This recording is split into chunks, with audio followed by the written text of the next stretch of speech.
Country is a PlayStation 1 inspired indie game. It takes references from Resident Evil, Final Fantasy VII, and many, many more. I'm joined by Mara Forrest herself, Cuu. How you doing today, buddy? Don't forget the name, Mara Forrest. I will not forget the name. Thank you. I'm doing alright, except this week's like really hot and itchy. You look stunning. I don't feel stunning.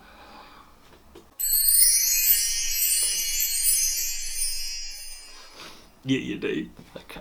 Bit fabulous. It's nice having it here for once, not gonna lie. When you start Crow Country, you've got three options now. When at the time we started many as three. You've got Explorer mode, which allows you to experience the game and its story without being attacked or worrying about that. There's also Survival mode and another Survival mode, which is even harder. You can choose your setting. For the first run through, I would just go normal Survivor mode because it's not too much of a challenge. There's plenty of ammo, there's plenty of things that you're going to need. You say plenty ammo, but if you're like trigger happy like me and you keep missing. A few moments later. When we played the game, they only had the normal survival mode, which we played through. I played through it 3 times, I think, in the end. I really enjoyed it massively. There's some really fun puzzles. Oh, yes. It was nice just to have a little notepad and pencil that we'd scribble down. Yeah, notes. I didn't do that at first, and I was like, I had to go back. Yeah. But overall, it's a really nice, tight little game. It only runs for, if you take your time with it, you'll probably get about 4 to 5 hours. I think if you go through it again, you can do it in about 2. It's a decent length, it's got a nice little story, and it does scratch that nostalgic itch that you may have for the bygone era of gaming. And because it's not that long, you can easily jump back in, play a little. Yeah. You can, do the whole run, as you said, in like 2 hours. There's things worth going back for as well.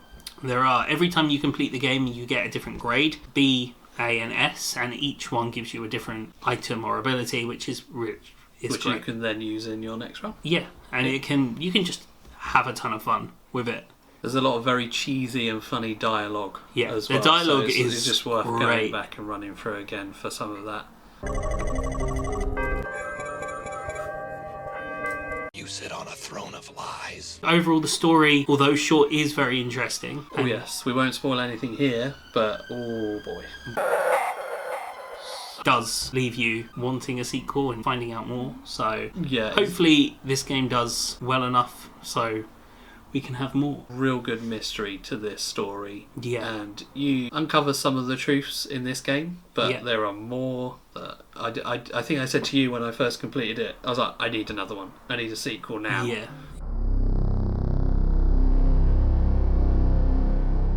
The monster designs are really great. They look like what you'd expect from PlayStation era monsters, which is a whole lot of fun. Oh, and then some. And then some. The way they move is so creepy as well. It's like stop motiony, like like what's funny is it is terrifying, but they ain't moving fast. No, but it's still like it's because it's like PS1 Resident Evil. Yeah, when you're shooting, you can't move, and you're kind of just like. But they're slowly coming at you. It's like so the actual controls on this game are absolutely fine. They do have tank controls as an option if you really want to go back to PlayStation 1 era Resident Evil sort of games with their tank controls. The aiming is very much inspired by the older games.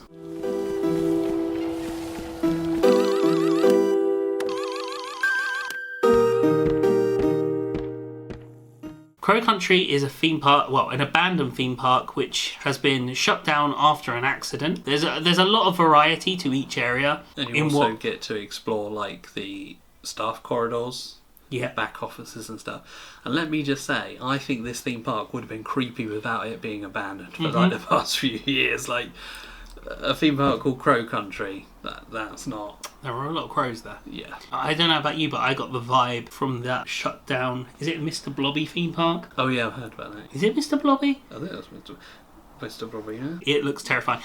I will put it on the screen now. I swear it's Mr Blobby. It looked terrifying. You will see on the screen. Mr Blobby's terrifying, to be fair, if you don't know what he is. No, I went to see him on Brighton Pier when I was a kid. He used to come out and just tackle people to the ground. It is... Blobby, blobby, blobby, blobby. Again, if you're not aware of Mr Blobby, we'll put him on the screen too. What a crazy creature that was. It was a crazy time to be a kid, really, in the 90s. Yeah. But anyway, Crow Country gives me that type of vibe. As we spoke about before, the soundtrack is phenomenal. It sounds perfect. It's exactly what you would imagine. It's creepy, but it also has, like you mentioned earlier, the Final Fantasy vibe, because I said to you, I was like, doesn't this remind you of Gold Saucer music?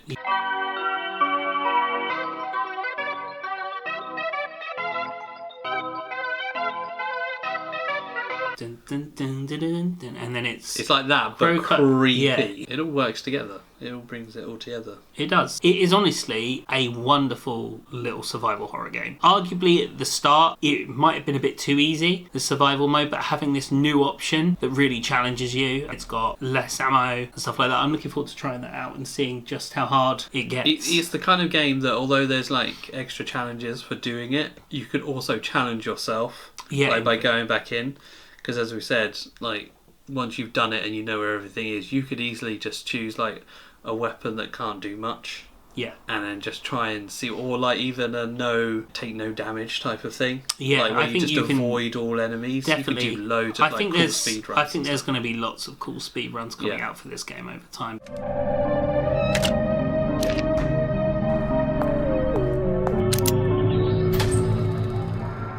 Overall, I thoroughly enjoy Crow Country. I'll be going back to it again. I'm thinking I played it on Steam Deck, which works perfect. Great. Yeah, it was perfect. It was absolutely perfect on Steam Deck. But I am tempted to go back for a little PlayStation run. I need to go back for my S rank run because I was lucky. I did. I got up to A rank on my first go through. Yeah. So I did a S rank run. And I used the wrong med kit. The large med kit, yeah, which counts as 2 hills in the results screen. You need to so use it I used 8 med kits, large med kits, which counted as 16. So I had to go in for a third run, which to be honest I didn't mind. It was great. That's our thoughts on Crow Country. We honestly cannot wait to play more and hear whether we're going to get a sequel because that game deserves one. More Crow Country, Give please. Give us a little bit of DLC out there. Just feed us. Feed us, please. Please.